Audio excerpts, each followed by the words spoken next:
자, 그렇게 해서 이게 넘어가는데요. 지금 복지하고는 좀 다른 쪽으로 얘기하잖아요. 이제 사람들이 1930년대가 되면은요, 공장 안에서 로버트 웬이 처음에 그 얘기했던 거는 공장 안에서만 인간을 행복하게 하자가 아니잖아요.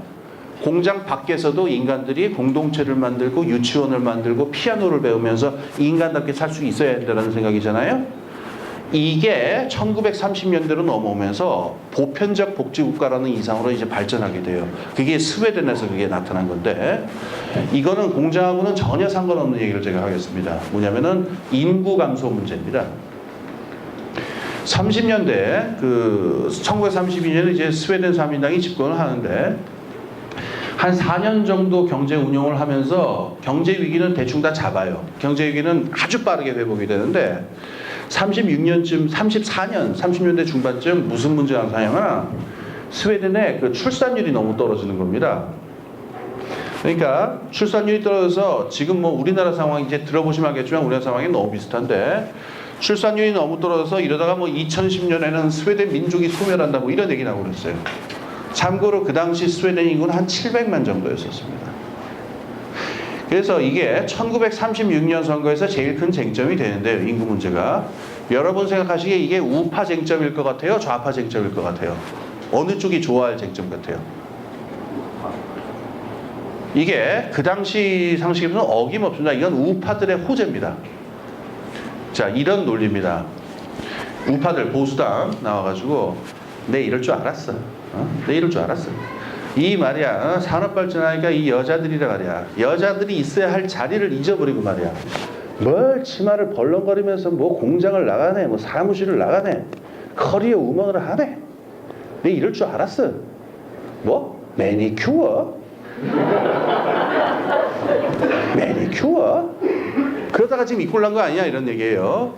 그러니까 여자가 있어야 할 자리는 앞치마 두르고서 빨리 부엌으로 돌아가서 애 낳아라. 이걸 사회적으로 입법화해야 된다. 이런 주장까지 합니다. 이 매니큐어가 제가 그냥 웃기려고 한 얘기 아니라 진짜로 그랬어요. 그 1934년에 그래가지고 스웨덴 보수당이 여자들을 직장에서 몽창 잘라버리자라는 법안을 냅니다. 근데 민간 기업에서는 자르기 힘드니까 공공부문부터 잘라버리자. 그래서 법안을 1개도 아니고 3개가 4개가를 내요. 이게 막 이 법안이 올라오는 겁니다.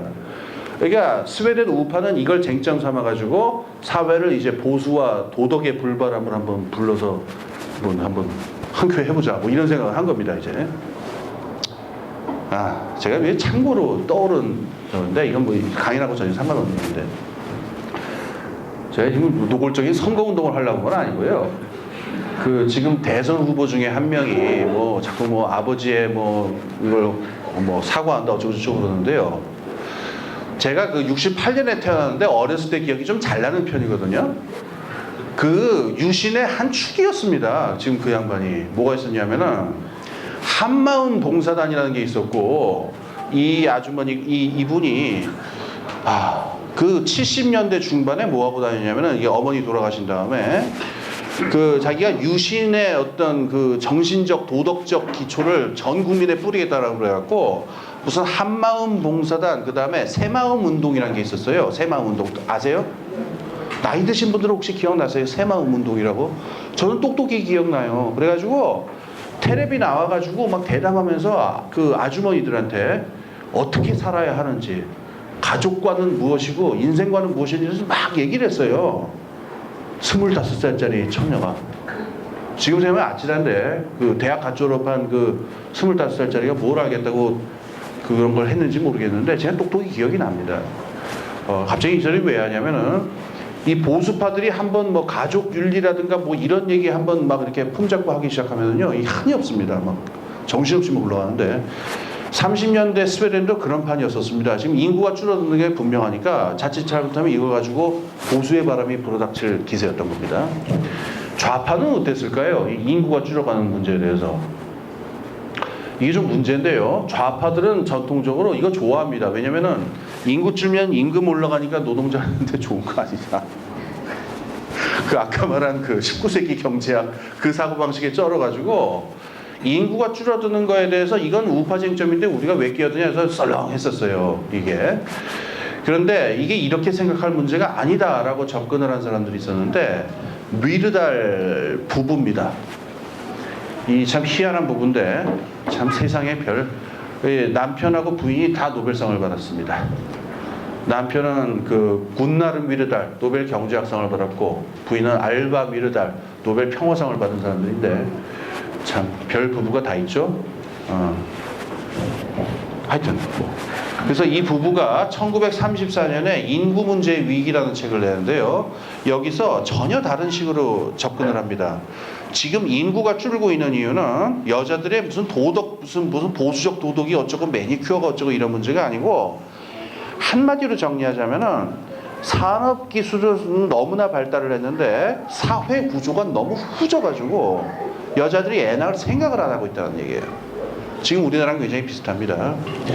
우선 제끼는 게 이겁니다. 보통 좌파들이 설명하는 설명 중에 뭐냐면 여자들이 돈이 없어서 애를 못 낳는다 뭐 이런 얘기들 하는데 이건 아니라는 거예요. 왜냐면은 실제 출산율이 떨어지는 걸 조사를 해보니까 하류층 여성보다 중산층 여성에서 제일 많이 떨어지는 거예요. 출산율이 거의 제로로 떨어지는 거예요. 그러니까 그렇게 단순하게 설명할 수 있는 문제가 아니고 여러 가지 요인이 있다라고 나열을 해요. 제가 한 3가지 정도 얘기를 할 텐데 근데 이 요인들이 겉으로 보면 전혀 공통성이 없어 보이는데 이게 한마디로 뭐냐면은 사회 구조가 너무 후졌다라는 겁니다. 자, 예를 들어 볼게요. 우선 첫 번째는 뭐냐면은 들어보시면 전혀 남의 나라 얘기 아닙니다. 여성들이 이 2차 산업혁명이 진행이 되면서 여성들이 엄청나게 그 화이트 칼라나 블루 칼라로 일을 하러 나갔는데 사회관계는 전혀 바뀐 게 없어서 집에 들어오면은 가사노동과 그 여성이 전통적으로 해왔던 걸 다 뒤집어 쓰고 있는 상태라는 거예요. 그러니까 남자들이 애를 보느냐, 남자들이 집안일을 하느냐 전혀 안 나는 거예요. 그러니까 이 사회구조는 지금 산업구조는 20세기 중반의 산업구조로 갔는데 사회구조는 19세기 초에나 있을 법한 도덕과 윤리가 아직도 지배하고 있다는 거예요. 이 상황에서 누가 어떤 여자가 애를 낳고 싶어 하겠느냐 이게 하나 있습니다. 그 다음에 두 번째는 뭐냐면은 주택 문제가 있어요. 주택 문제가. 그러니까 스톡홀름이나 말메 같은 도시에 그 당시 주택들이 언제 형성이 된 거냐면은 19세기 초나 중반에 지은 집들인데요. 20세기 초에 그 산업화가 아주 진전이 되면서 도시 인구가 엄청나게 늘어났단 말이에요. 그럼 집을 어떻게 새로 짓든가 해야 되는데 스웨덴이 이게 건설업이 좀 골 때립니다. 그 스웨덴이요 겨울 되면 하루에 해가 나는 시간이 2시간이에요.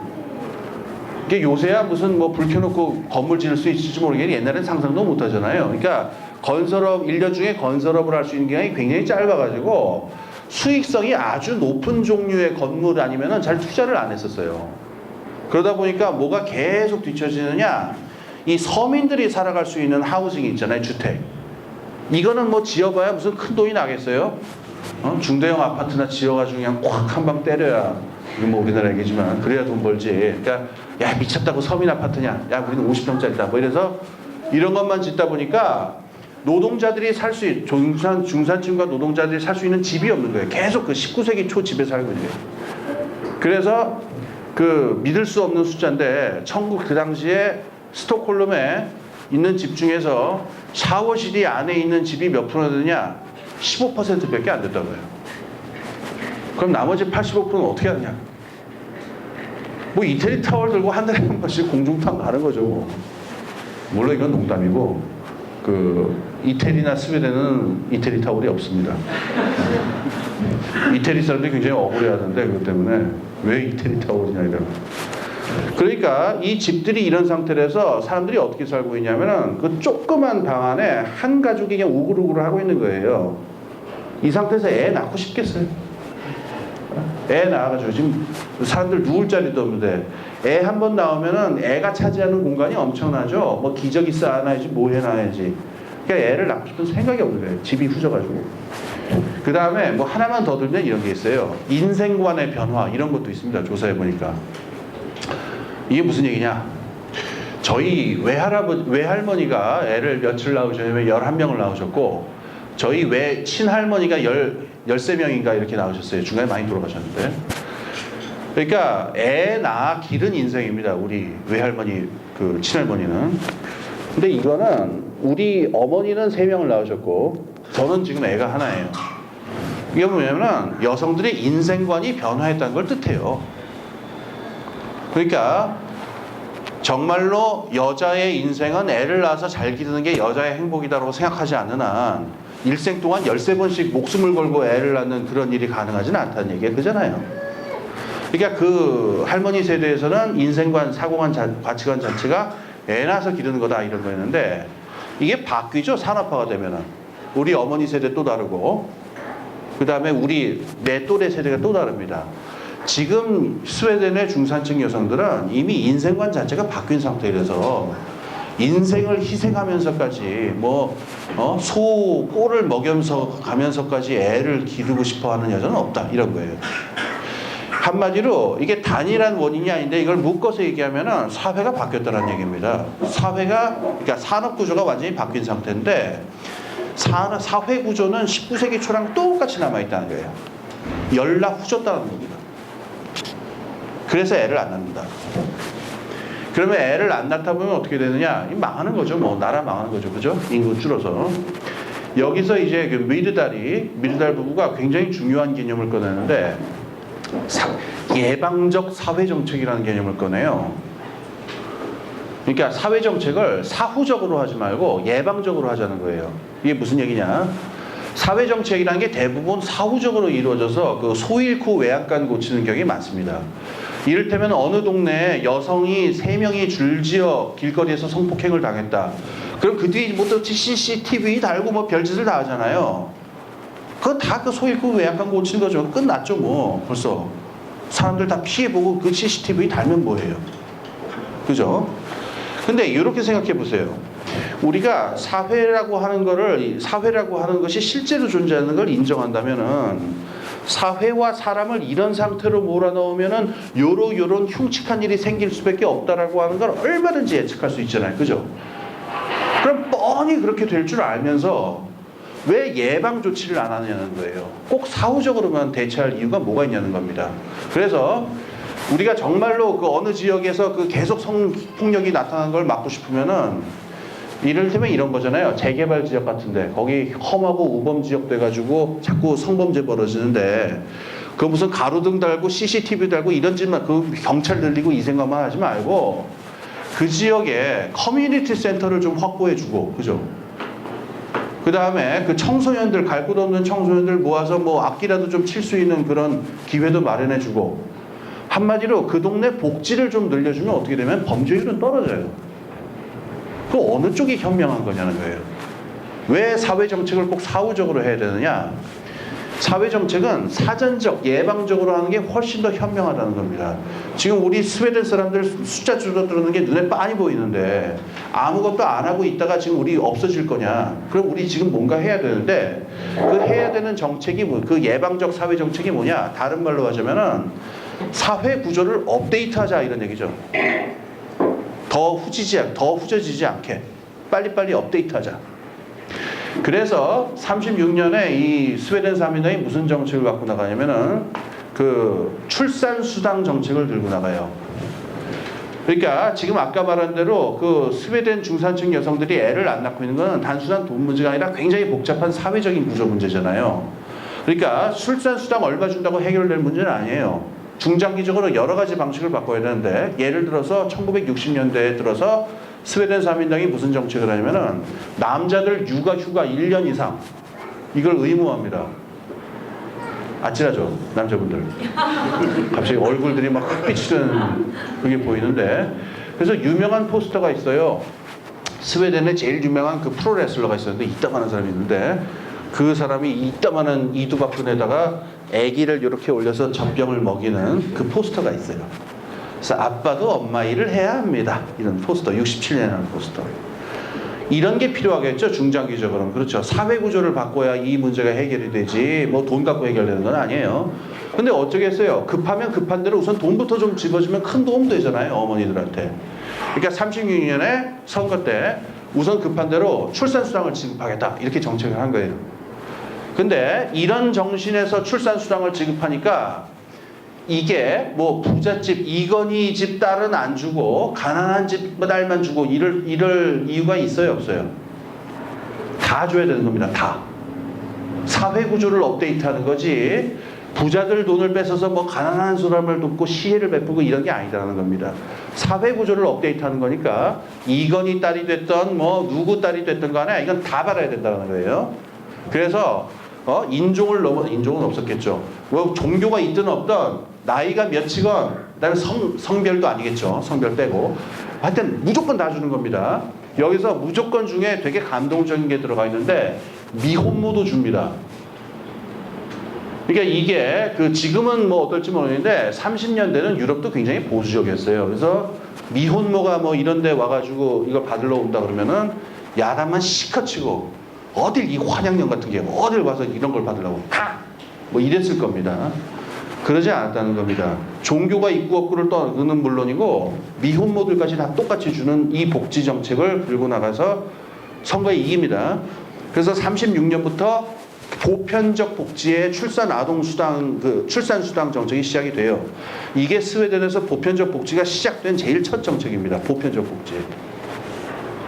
그러니까 제가 지금 말하려고 하는 말을 아시겠지요? 지금 보편적 복지는 제가 초두에 말씀드린 대로 가난한 사람을 돕는다가 아닙니다. 산업사회는 이 산업기술이 계속 발전하고 있기 때문에 사회 구조를 계속 여기 따라가야 됩니다. 여기 따라가지 못하고 사회 구조가 산업 구조에 비해서 후져지잖아요. 산업 구조의 정체 상태가 옵니다. 그건 제가 좀 이따 설명하겠지만, 그래서 산업 구조가 사회가 계속 업데이트 될 수 있도록 이걸 후져지지 않게 만드는 게 보편적 복지의 목적이라는 겁니다. 그 다음에 그 다음 말씀을 드리겠습니다. 이러면은 이제 여기서 어떤 결론을 우리가 중간 결론을 얻을 수가 있냐면은 사회가 후져지면 경제도 후져진다라는 얘기를 얻을 수 있다 이랬는데요. 이게 여러분한테 아직 감이 잘 안 오실 수가 있어요. 그렇죠? 그래서 이거를 좀 더 풀어서 좀 설명을 하겠습니다.